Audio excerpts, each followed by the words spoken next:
الخطاب اللي توجه به لحبيب بورقيبة إلى الشعب التونسي في بنزرت نهار الأحد 13 جانفي 1952، واللي دعا فيه للكفاح المسلح ضد الاستعمار الفرنسي، زاد فاقم الأزمة بين فرنسا وتونس.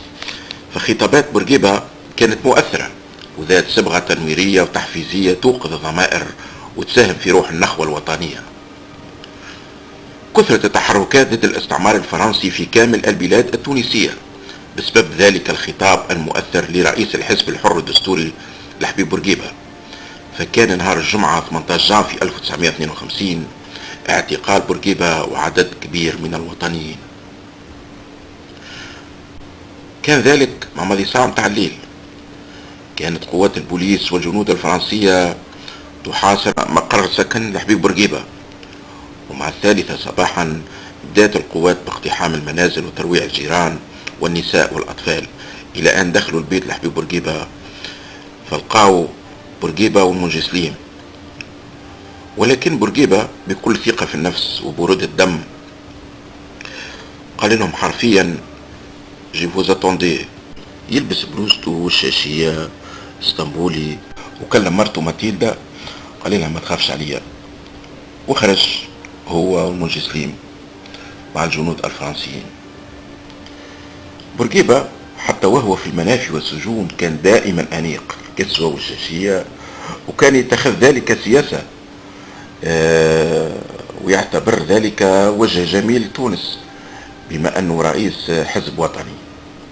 تم نفي بورقيبة في تبرقة، وفي نفس الوقت تم نفي عدد كبير من الوطنيين في أماكن أخرى أغلبهم في الجنوب التونسي.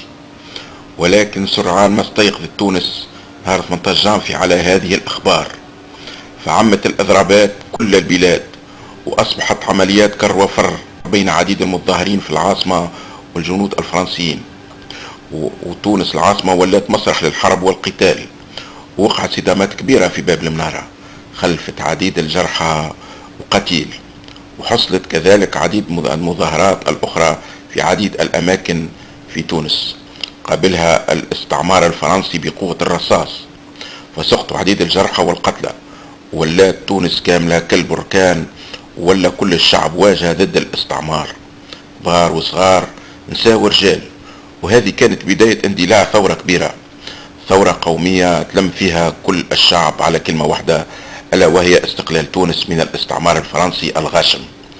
ولات مظاهرات صاخبة تعطلت على أثرها دواليب الحركة الاقتصادية بالبلاد، الشيء اللي أضر بالشركات والمؤسسات الاستعمارية. أثناء كان الحزب الحر الدستوري يعقد اجتماع سري في يوم 18 جانفي 1952 أي في نفس اليوم، وأصدر لائحة تاريخية ندت فيها بشدة بالإجراءات اللي اتخذت ضد رئيس الحزب حبيب بورقيبة ومدير الحزب المنجسليم وعدد من أعضاء الحزب والمواطنين. وصلت فرنسا وقتها فكرت والقيادة الفرنسية في إعدام لحبيب بورقيبة، وصح وقتها المقيم الفرنسي فوزار الدولة الفرنسية بإعدام لحبيب بورقيبة لما يمثله من خطر على تواجد فرنسا بتونس. فتبرأ الحزب من النتائج العكسية التي تنجر عن مثل هذه الخطوات من طرف فرنسا، وأكد عزم الشعب التونسي على السعي بكل ما أوتي من قوة من أجل استقلال البلاد وضرورة إلغاء الحماية الفرنسية، وطالب بإبرام معاهدة بين تونس وفرنسا على أساس المساواة. وهيك أخذت المعركة صبغتها الحاسمة. طورت الأحداث وتصاعدت مع مرور الأيام رغم بطش الاستعمار والقتل والتنكيل واغتيالات وتنكر فرنسا لوعودها بتواطؤ من حكومة محمد صالح مزالي آنذاك، وتشديد الخناق على الوطنيين، وتنفيذ أحكام الإعدام على المجاهدين، وكذلك نقل بورقيبة من منفى إلى آخر آخرها جزيرة جالتا ثم إلى جزيرة قروا بفرنسا نهار 20 ماي 1954، لأنهم كانوا خايفين من بورقيبة كقائد محنك ومخطط بارع. فظن المقيم الفرنسي فوزار أنه تخلص من بورقيبة بمجرد المنفى، لكن بورقيبة لم ينتهي، حيث آمر من جزيرة الاعتقال بإرجاع وسام الافتخار اللي قلده له الباي، وذلك تشهيرا بتنازلات الباي في اتفاقيات مهينة لتونس ليضر بمصلحة الشعب التونسي في المستقبل، ودعا لخيار النضال لتحقيق النصر.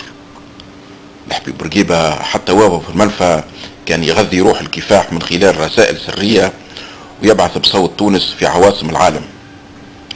وكان بورقيبة ليه صيت كبير وعالمي في الدفاع عن القضية التونسية، كان يرد على كل تضليل يبتكره الاستعمار الفرنسي بالحجة الدامغة وبطرق ذكية جدا.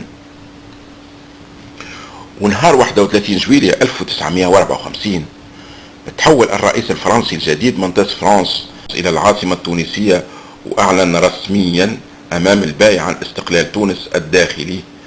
وتشكلت حكومة تفاوض شعبية شارك فيها الحزب الحر الدستوري الجديد لضبط أسس التعاون بين الدولتين على قدم المساواة.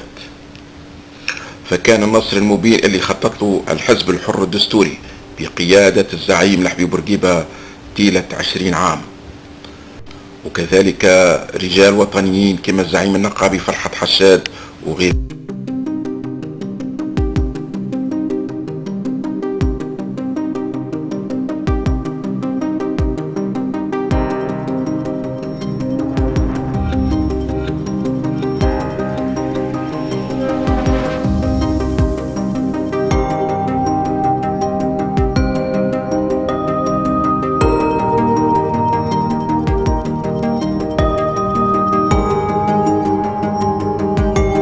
ثم جاءت بعد هذا عودة بورقيبة من منفاه بجزيرة قروها الفرنسية إلى أرض الوطن نهار الأحد وخرج جوع 1955. وهيك بدأت ثورة 18 جانفي 1952 الحاسمة، وفات باستقلال تونس ورفع رايتها عاليا بين الأمم. ثورة 18 جانفي 1952 لن تنسى، فهي معنى الثورة الحقيقية التي أتت باستقلال تونس. ولهذا فإن الاحتفال بذكرى 18 جانفي كعيد للثورة مش مزية، هو رد جميل لأناس ناضوا فاستشهدوا في سبيل استقلال تونس ومنعتها.